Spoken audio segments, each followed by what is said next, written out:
One of the two most important fluids in an engine is the engine coolant. It lives inside the radiator here at the front of the vehicle, and that's your radiator cap. The other fluid being the engine oil. It lives, of course, inside the engine. There are three things about the engine coolant that you can check for yourself fairly easily. One, the engine coolant should have a low enough freezing point so it doesn't freeze inside your system when the vehicle is not running and the engine is not keeping engine coolant warm in your cold season or winter season, whenever that is. Secondly, it should have enough engine coolant in the system, and checking its level is done at the reservoir or overflow tank or expansion tank. This is attached to your radiator system, and usually you see only that much of it.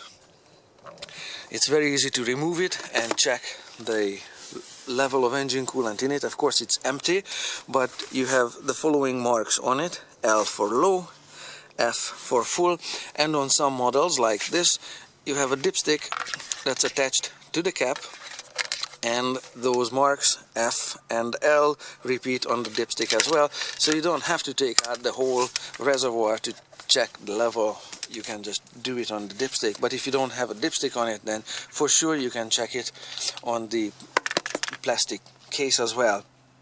Now, the third thing about the engine coolant that you can check yourself is this overflow tank or reservoir should be clean. It's just been cleaned, and oh boy, it was filthy. So this is how clean looks like. It's got just one drip of engine coolant in it, the green stuff at the bottom, but it was just meticulously cleaned with a very simple mechanical removal device, the bottle brush. Now, of course, this bottle brush is nowhere near long enough. It was extended with this metal rod and with this handy-dandy hose clamp, and I spun it with a drill. So I just spun the brush and removed from this reservoir all the residue and sediment and deposits that gather on the bottom of this overflow tank. So if your level is low, don't just top it up. This is a 2007 Mitsubishi and this is 2016 Christmas. Don't just top it up. If it's never been checked, chances are it's full of this deposit and crud, and it also reeks like there's no tomorrow, so get ready for that. It should be clean like this. If you don't clean it out, if you don't remove these deposits, obviously what's going to happen is that as the engine operates, and the coolant system will withdraw periodically some of this fluid from the overflow tank, will wash into the engine and will clog up some of the fine passageways inside the engine. It's going to be like a heart attack or an angina for the engine. Parts of the engine will be clogged up, will be cooled inefficiently or ineffectively, and will eventually fail in parts here and there, just like a human heart. So do yourself a favor, don't shoot yourself in the foot. If you haven't checked your overflow tank, just check it and clean it. 5 minutes, bippity boppity, done. How this works: it has one pipe inlet here, or hose inlet, where this rubber hose attaches, very straightforward, and has a spring clamp on it that you can compress with your fingers, and you can place it. You can see where it used to be. This mounts on a bracket, a sheet metal bracket there, so it doesn't need any tools. It just slides onto that sheet metal bracket, slide it in place like so, put the hose on.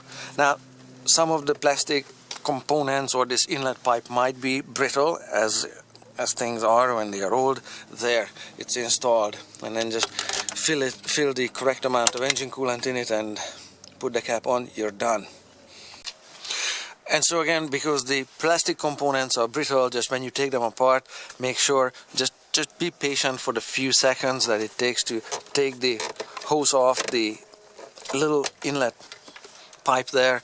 Just pull it off carefully, maybe twist it a few times a little bit to break the bond between the rubber hose wall and the plastic, and then, because if you break it off, you're going to be sorry real soon.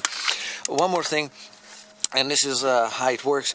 In normal operation, the expanding fluid will be traveling through this hose, through this inlet there, and runs down there. It doesn't enter the tank there.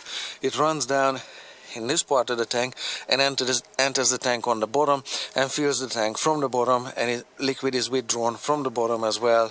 So there is one point at the bottom of the tank that also needs to be really well cleaned or really well done. I don't know if you can kind of see it enough. It's a little bit blurry.